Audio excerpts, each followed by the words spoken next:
గ్రామాల్లో ఎన్నికల నగర మోగనుంది. ఇప్పటికే పోటీ చేసేటువంటి ఆశావాహులు గ్రామాల్లో పాగా వేసి మరి మంచి చెడు కార్యక్రమాలకు హాజరవుతూ పెళ్లిలకు ఫంక్షన్లకు కూడా నేను సైతం అంటూ ముందుంటున్నారు. అయితే ఈ సందర్భంలోనే సర్పంచ్ ఎలక్షన్స్ ఎప్పుడెప్పుడా అని ఆత్రతగా ఎదురు చూస్తున్నారు ప్రతి ఒక్కరు.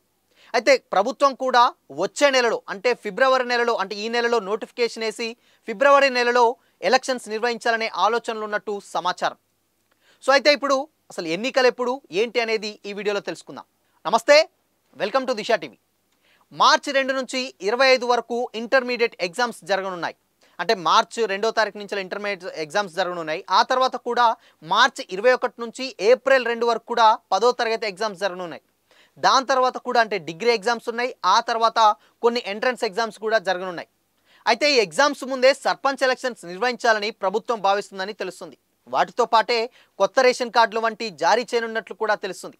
అంటే ఎందుకంటే ఇప్పుడు ఎలక్షన్స్ ముందు అంటే ఉన్నటువంటి అంటే స్టూడెంట్స్ ఎవరైతే ఉన్నారో సేమ్ టైం ఉన్నటువంటి ఎగ్జామ్స్ అన్నీ కండక్ట్ చేసి దాని తర్వాత కొత్త రేషన్ కార్డులు వచ్చిన తర్వాత ఏమవుతుందంటే అప్పుడు ఎలక్షన్స్కి మైలేజ్ వస్తుందని కూడా ప్రభుత్వం భావిస్తుంది. అయితే ఇప్పుడు గత కొద్ది రోజుల నుంచి ఒక సోషల్ మీడియాలో కానీ న్యూస్లలో కానీ ఒక వార్తలు అయితే కొన్ని వైరల్గా మారుతున్నాయి. అవే ముందుగా ఎంపీటీసీ జెడ్పీటీసీ ఎలక్షన్స్ తర్వాత ఆ తర్వాత సర్పంచ్ ఎన్నికలు నిర్వహించడంపై ప్రభుత్వం ఆలోచనలో పడ్డట్టయితే సమాచారం. ముందుగా ఎంపీటీసీ ఎలక్షన్ నిర్వహించిన తర్వాత ఎంపీటీసీ జెడ్పీటీసీ తర్వాత ఆ తర్వాత సర్పంచ్ ఎలక్షన్స్ నిర్వహిస్తే బాగుంటుందని ఆలోచనలో ఉన్నట్టయితే సమాచారం. దీని మీద అయితే ఇంకా పూర్తి సమాచారం అయితే తెలియదు.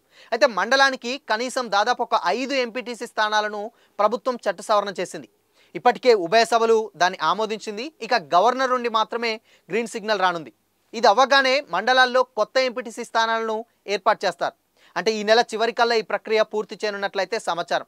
మొత్తంగా ఏంటంటే 5 మండలానికి 5 మాత్రం కంపల్సరీ ఉన్నట్లయితే 2 సభలు అయితే ఆమోదం అయితే తెలిపినట్టు జరుగుతుంది. ఇక్కడ పంచాయతీ ఎన్నికలకు సంబంధించినటువంటి ఇప్పటికే బ్యాలెట్ పేపర్లు ఏదైతే ఉన్నాయో అవి ఆల్రెడీ కంప్లీట్గా ముద్రింపబడాయి. అయితే బ్యాలెట్ సర్పంచ్ ఎలక్షన్స్కి ఎప్పుడైనా 2 బ్యాలెట్లు అయితే ఉంటాయి. ఒకటి సర్పంచ్కి, ఒకటి వార్డు మెంబర్కి కూడా దాదాపు ఒక 30 గుర్తులను కూడా ఖరారు చేసి రాష్ట్ర ప్రభుత్వం అయితే ముద్రించినట్లయితే తెలుస్తుంది. అయితే ప్రభుత్వం రిజర్వేషన్లు ఖరారు చేయగానే ఎన్నికలు నిర్వహించడానికి ఎన్నికల సంఘం అయితే సిద్ధంగా ఉందనే చెప్పాలి. నోటిఫికేషన్ వచ్చిన కొద్ది రోజుల్లోనే ఎలక్షన్స్ పూర్తయి అండ్ దాని తర్వాత అంటే అదే రోజు కూడా రిజల్ట్స్ అయితే ఉన్నట్లయితే తెలుస్తుంది.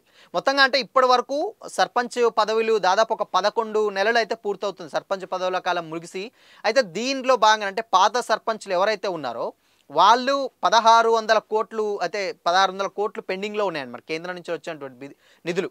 అయితే ఆ 1600 కోట్లని ఎన్నికలు అంటే ఇప్పుడు ఉన్నటువంటి సర్పంచ్ ఎన్నికలు నిర్వహించగానే మేము వాటిని విడుదల చేస్తామని అయితే చెప్పింది. దాదాపు అంటే ఏంటంటే ఇప్పటి వరకు ఒక 200 కొత్త పంచాయతీలకు కూడా నివేదికలు అయితే అంది. అంటే ఇప్పుడు ఉన్నటువంటి పంచాయతీలు కాకుండా ఇంకొక 200 పంచాయతీ కొత్తగా ఏర్పాటు చేయాలని అయితే వాళ్ళ దృష్టికి వచ్చినట్లయితే సమాచారం. ఇంకా మొత్తంగా దీని మీదనైతే క్యాబినెట్లో చర్చించి నిర్ణయం తీసుకునే అవకాశాలు ఉన్నాయి. అయితే గత ప్రభుత్వంలో దాదాపు ఇన్ కేస్ ఏంటంటే 2 దఫాలుగా ఇప్పుడు మనకు ఇప్పుడు ఉన్నటువంటి రిజర్వేషన్లు ఏదైతే ఉన్నాయో అవి 2 దఫాలుగా ఒకే రిజర్వేషన్ ఉంటాయని బీఆర్ఎస్ ప్రభుత్వం అయితే చెప్పింది. దాని తర్వాత ఇప్పుడు కాంగ్రెస్ ప్రభుత్వం వచ్చిన తర్వాత లేదు ఒకేసారి ఉంటాయని చెప్పేసి కూడా మొన్న రీసెంట్గా చెప్పినట్లయితే తెలుస్తుంది. ఇక రిజర్వేషన్లు అయిన తర్వాత ఆల్మోస్ట్ అంటే కేవలం ఇక్కడ వెయిట్ చేసేది ఓన్లీ రిజర్వేషన్స్ కోసమే. ఎలక్షన్స్ మాత్రం కంప్లీట్గా వెంటనే నిర్వహించాలన్నట్లయితే సమాచారం. అయితే ఇప్పుడు జనవరి 26 నుంచి కూడా రైతు భరోసా పథకం అవుతుంది. రైతు భరోసా పథకం కింద అదేవిధంగా వ్యవసాయ కూలీలు ఎవరైతే ఉన్నారో వాళ్ళకు కూడా కొద్దిగా మొత్తంలో ఆర్థిక సాయం అయితే అందజేస్తామని అయితే ప్రభుత్వం చెప్పింది. ఈ టర్మ్లో అంటే ఈ టైంలో ఎలక్షన్స్ నిర్వహిస్తే పార్టీకి కానీ అటు కాంగ్రెస్ ప్రభుత్వానికి కానీ లేకపోతే ఉన్నటువంటి పార్టీకి కానీ ఎంతో కొంత మైలేజ్ వస్తుంది. సో ఈ టైంలోనే పథకాలు ఇటు ఎలక్షన్స్ 2 ఒకే దఫాగా నిర్వహిస్తే పార్టీకి కలిసి వస్తుందనే ఆలోచనలు అయితే ఉన్నట్లయితే సమాచారం. మొత్తంగా సర్పంచ్ ఎన్నికలకు ఓన్లీ అంటే ఆల్మోస్ట్ అంత సిద్ధం. ఎన్నికల కమిషన్ కానీ అటు గుర్తులు కానీ బ్యాలెట్ పేపర్లు కానీ కంప్లీట్గా అన్నీ డిసైడ్ అయి ఉన్నాయి. ఒక రిజర్వేషన్లు ఒక్కటి మాత్రం ఖరారు చేస్తే మాత్రం ఆ తర్వాత డెఫినెట్గా ఇది ఎలక్షన్స్ పెట్టే అయితే తెలుస్తూ ఉన్నది. అంటే దాదాపు ఇప్పుడు గత ప్రభుత్వంలో 35% ఉన్నటువంటి రిజర్వేషన్ని కేసీఆర్ వచ్చిన తర్వాత దాన్ని 23 చేశారు. దాని తర్వాత కేవలం ఇప్పుడు ఏంటంటే కాంగ్రెస్ ప్రభుత్వం 45% మేము పెంచుతామని చెప్పేసి కూడా ఎన్నికల్లో హామీ ఇచ్చింది. ఆ మేరకే బీసీ డెడికేషన్ కమిటీ కూడా ఒక ఏర్పాటు చేయడం జరిగింది. అదే సేమ్ టైం వాళ్ళు ఇక్కడ కులగణన కూడా సర్వే అయితే చేస్తూ ఉన్నారు. ఈ అన్నిటిని పరిగణనలోకి తీసుకొని దాని తర్వాత రిజర్వేషన్లు కన్ఫర్మ్ చేసిన తర్వాత ఎన్నికలకు వెళ్తామని కూడా చెప్పింది. దాదాపు అంటే ఇప్పుడు జనవరి 6, 7 తారీఖులలో ఉన్నాం. ఇంకా కేవలం ఇంకొక 15-16 రోజుల్లో నోటిఫికేషన్ వచ్చే ఛాన్సెస్ ఉన్నాయి. ఆ తర్వాత ఫిబ్రవరిలో దాదాపు ఒక మూడు విడతల్లో అయితే ఎలక్షన్స్ నిర్వహించనున్నట్లయితే సమాచారం.